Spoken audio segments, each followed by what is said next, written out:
നിർമ്മലാ സീതാരാമൻ ധനമന്ത്രി പാർലമെന്റിലേക്ക് എത്തുകയാണ്. ആദ്യം ധനമന്ത്രാലയത്തിൽ വന്നിരുന്നു, ചെറിയൊരു ഷോർട്ട് ചർച്ച കഴിഞ്ഞു. അതിനുശേഷം രാഷ്ട്രപതി ഭവനിലേക്ക് പോയി.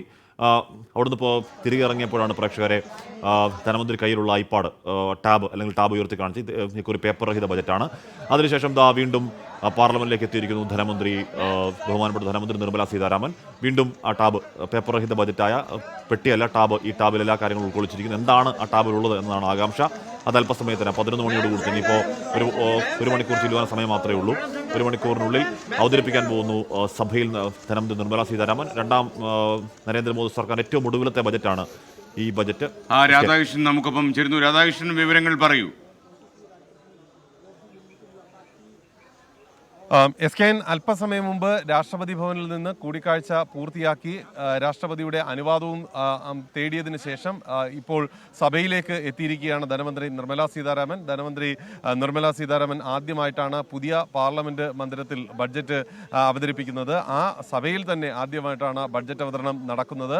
അല്പസമയത്തിനകം ഇനി മന്ത്രിസഭാ യോഗം നടക്കും. മന്ത്രിസഭാ യോഗത്തിന് ശേഷം ധനമന്ത്രി 11 മണിക്ക് സഭയിൽ എത്തും. 11:05 ഇന്നത്തെ മറ്റു പരിപാടികൾ വളരെ ചുരുങ്ങിയ സമയം കൊണ്ട് തന്നെ പൂർത്തിയാക്കും. 5 മിനിറ്റ് കൊണ്ട് അത് കഴിയും. അതിനുശേഷം 11:05 ധനമന്ത്രി ഈ ബഡ്ജറ്റ് അവതരണം നടത്തുക.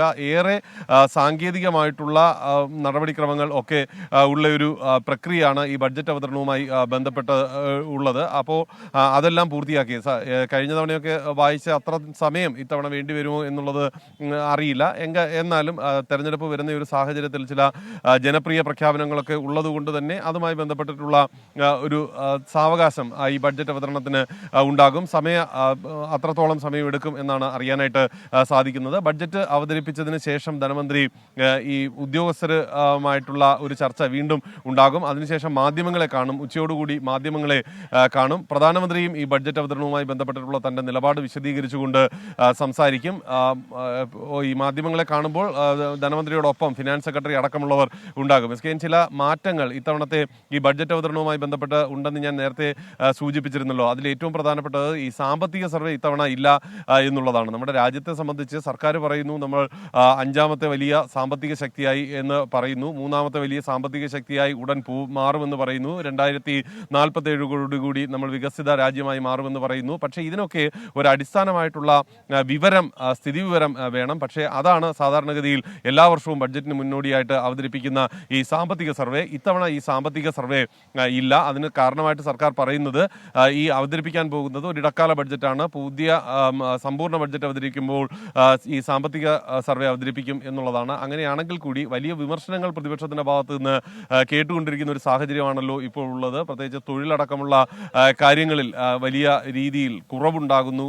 ഇവിടെ നിന്ന് യുവാക്കളടക്കമുള്ളവർ അന്യ രാജ്യങ്ങളിലേക്ക് പോകാനായിട്ട് വ്യഗ്രത കാട്ടുന്നു എന്നതടക്കമുള്ള വിമർശനങ്ങൾ നിലനിൽക്കുന്ന ഒരു സാഹചര്യമുണ്ട്. ഇതിനെയെല്ലാം സാധൂകരിക്കുന്ന സർക്കാർ പദ്ധതികൾ, ക്ഷേമ പദ്ധതികൾ അതെല്ലാം ഉചിതമായിട്ട് കഴിഞ്ഞ വർഷങ്ങളിൽ നടന്നു എന്ന് സ്ഥാപിക്കാൻ ഒരുപക്ഷെ ഇത്തരത്തിലുള്ള ഒരു രേഖ അനിവാര്യമായിരുന്നു. സർക്കാർ ഇപ്പോൾ ചെയ്തിരിക്കുന്നത് ഒരു 10 വർഷത്തെ രേഖ, ഇതുമായി ബന്ധപ്പെട്ടുള്ള ചില പ്രസ്താവനകളൊക്കെ പുറത്ത്